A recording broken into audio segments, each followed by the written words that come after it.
राघव, याद है ना? कल तुम्हारे दादू गांव से आ रहे हैं और अब वो हमारे साथ ही रहेंगे। हम्म। अपने मोबाइल में नजरें गड़ाए हुए ही राघव ने जवाब दिया। तुम्हें उनके साथ रूम शेयर करना है। जगह बना लो। वाट, देखो मम्मा, मैं पहले ही बोल रहा हूँ, मैं दादू के साथ रूम शेयर नहीं रह सकता। What about my privacy? नवीन और चारू ने एक दूसरे की तरफ देखा। राघव को पूरी उम्मीद थी कि पापा ना सही, मम्मी तो उसका पक्ष लेंगी। ठीक है, तो तुम हॉल में सो जाया करना। वैसे भी पापा पहले की तरह कुछ दिन के लिए नहीं बल्कि हमेशा के लिए आ रहे हैं। चारू की बात सुन राघव को गुस्सा तो बहुत तेज आया, लेकिन जानता था कि उसकी एक नहीं चलने वाली। बस पैर पटकता हुआ वहाँ से चला गया। नवीन अपने माता पिता की इकलौती संतान है। नवीन के पिता कैलाश मेहनतकश किसान थे, जिन्होंने जी तोड़ मेहनत करके नवीन को पढ़ाया। कैलाश अपने बचपन में पढ़ाई में होशियार थे और आगे पढ़ना चाहते थे, लेकिन आर्थिक हालातों के चलते ज़्यादा नहीं पढ़ सके। उनके जीवन का एक ही लक्ष्य था, अपने बेटे नवीन को उच्च शिक्षित बनाना। नवीन ने भी अपने पिता का सपना साकार करने के लिए पूरी मेहनत की और उसी का नतीजा है कि आज नवीन मुंबई में मल्टीनेशनल कंपनी में उच्च पद पर है। नवीन की शादी कैलाश ने अपने दूर के रिश्तेदार की पढ़ी लिखी बेटी चारू से की। चारू एक ऐसी लड़की जिसमें आधुनिकता और संस्कार दोनों का समावेश है। नवीन के माता पिता अब तक गांव में ही रहते थे। नवीन और चारू ने बहुत बार कहा मुंबई आने, पर वे दोनों नहीं मानते थे। कहते हमारा मन गांव में ही लगता है। नवीन साल में एक दो बार गांव जाता। वे लोग भी मुंबई जाते तो थे, पर ज़्यादा समय नहीं रुकते। नवीन ने अपने माता पिता के लिए गांव में हर सुविधा का इंतजाम कर दिया था। कोई दिन नहीं जाता जब वो और चारू वीडियो कॉल पर उनसे बात ना करते हों। एक बेटे के जो फर्ज होते हैं उन्हें नवीन बखूबी निभा रहा था। पिछले महीने नवीन की माँ रात को जो सोई तो फिर सुबह उठी ही नहीं। नवीन चारू पहली फ्लाइट से गांव पहुँचे। पत्थर बने कैलाश बेटे का स्नेहिल स्पर्श पा फूट फूट कर रो पड़े। पिता को छोटे बच्चे की तरह अपनी बाहों में भर नवीन ने कलेजे से लगा लिया। एक उम्र में इंसान खुद को कमज़ोर महसूस करने लगता है। अगर संतान लायक हो तो बुढ़ापे की लाठी बन सहारा देती है, नहीं तो उम्र का ये पड़ाव काटना मुश्किल हो जाता है। नवीन, तेरी माँ चली गई। कपकपाती आवाज़ में इतना बोल अपनी पत्नी के पार्थिव शरीर की ओर देखने लगे। गहरे सदमे में थे। यूं तो जीवन साथी का किसी भी उम्र में जाना कष्टकारी होता है, लेकिन बीतते वक्त के साथ लगाव गहरा, बहुत गहरा होता जाता है। शायद इसलिए साथी से अलग होने की पीड़ा भी असहनीय होती है। बेटे का स्पर्श पिता को समझाने के लिए पर्याप्त था कि नवीन सब संभाल लेगा। 13वीं के बाद जब सभी मेहमान विदा हो गए, तब चारू ने अपने ससुर कैलाश जी को समझाया, पापा, अब तक तो आप दोनों थे, इसलिए हम निश्चिंत थे, लेकिन अब आप अकेले यहाँ कैसे रहेंगे? कैलाश जी कुर्सी पर खामोश बैठे रहे। चारू ने उनके सामने घुटनों पर बैठ धीरे से उनके झुर्रीदार हाथ थाम लिए। एक अनकहा वादा, एक अबोला आश्वासन, मैंने सब इंतजाम कर दिया है, आप हमारे साथ चल रहे हैं। नवीन ने निर्णय सुनाते हुए कहा और चारू ने उनके हाथों को और मजबूती से थाम लिया। कैलाश अब भी सिर झुकाए बैठे थे। विचारों का मंथन चल रहा था। सालों से जिस जीवन संगनी पर निर्भर थे, उसका अचानक चले जाना, खुद की तबीयत का ठीक नहीं रहना, नई जगह में सामंजस्य का डर, अपने गांव को छोड़ने की पीड़ा और उस सबसे परे बच्चों की परवाह और प्यार। कुछ समझ नहीं आ रहा था। थोड़ी देर कुछ सोचते रहे, फिर चारू के सिर पर हाथ रखकर बोले, ठीक है, लेकिन अभी तुम दोनों जाओ, मैं अगले महीने आ जाऊंगा। बहुत काम है यहाँ, जमीन ठेके पर देनी होगी और भी बहुत कुछ समेटना होगा। नवीन चारू वापस आ गए। वे पिता की मनोदशा समझते थे, लेकिन 17 साल का राघव नहीं समझता था। नवीन ने कुछ साल पहले 2 BHK फ्लैट खरीदा था। मुंबई जैसे शहर में इतना बड़ा फ्लैट भी खासा महंगा पड़ता है। फ्लैट बहुत बड़ा नहीं था, इसलिए राघव से दादू के साथ रूम शेयर करने के लिए कहा गया था।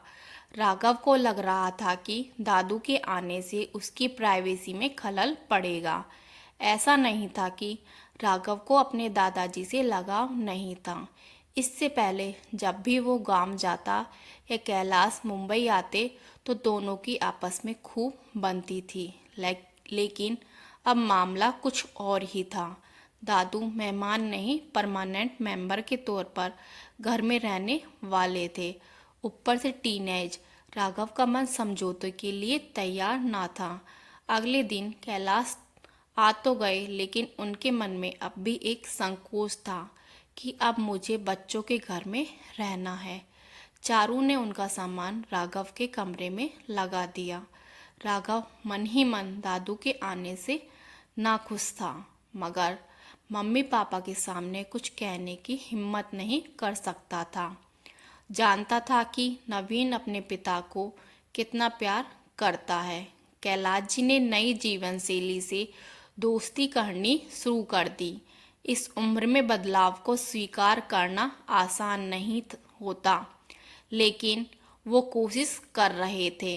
इतने वर्षों की अपनी बोलचाल और आदतों को पूरी तरह नहीं बदला जा सकता था। ये बात नवीन और चारू तो समझते थे, लेकिन राघव के हिसाब से दादाजी उनकी सोसाइटी में अनफिट थे। चारू कैलाश जी का पूरा ध्यान रखती, समय पर परहेज का खाना, दवाई, शाम को अपने साथ ही घुमाने सोसाइटी के पार्क में ले जाती, जहाँ कैलाश की कुछ हम उम्र लोगों से दोस्ती होने लगी। वो सुबह को अपने इन दोस्तों के साथ योगा करते और शाम को सैर के बाद कुछ वक्त मंदिर में बिताते। शुरू शुरू में उन्हें लिफ्ट में अकेले जाते घबराहट होती थी। चारू ने उन्हें अच्छी तरह समझाया और अकेले जाने के लिए मोटिवेट किया। पापा, आप जाइए, मैं यहीं लिफ्ट के बाहर खड़ी हूँ। कोई परेशानी आने पर आप मुझे कॉल कर देना। कैलाश पहली बार स्कूल जाते बच्चे की तरह घबरा रहे थे। जैसे ही लिफ्ट से बाहर निकले, सामने नवीन खड़ा था। कैलाश के चेहरे की खुशी और आत्मविश्वास देख गले लग गया। पापा, आज तो आपके लिए हलवा बनाना लाजमी है। सच्ची तू मुझे हलवा खाने देगा? बिल्कुल पापा, लेकिन ज़्यादा नहीं। कैलाश सब संतुष्ट थे। उनके मन का संशय लगभग खत्म हो गया था। राघव के व्यवहार को अच्छी तरह समझते थे, बस उसका बचपना मान अनदेखा कर देते। राघव हर वक्त चिड़चिड़ाता रहता। वो अपने दादाजी को घर में स्वीकार नहीं कर पा रहा था, या शायद करना नहीं चाहता था। उस दिन संडे था। नवीन और चारू को किसी के यहाँ लंच पर जाना था। जाने से पहले चारू ने कैलाश और राघव दोनों के लिए खाना बनाकर रख दिया था। राघव, हम लंच के लिए जा रहे हैं। तुम्हारा और दादू का खाना मैंने बना दिया है। दादू 2 बजे खाना खाते हैं। माइक्रोवेव में गर्म करके उन्हें खिला देना। दवाई लेनी होती है पापा को। ठीक है मम्मा, राघव ने लापरवाही से जवाब दिया और मोबाइल में व्यस्त हो गया। कैलाश गीता का पाठ कर रहे थे और राघव अपने दोस्तों के साथ ऑनलाइन गेम खेल रहा था। आज बिना किसी रोक टोक के खेलते हुए उसे वक्त का होश ही नहीं था। 2 बजे के करीब कैलाश को भूख लगी।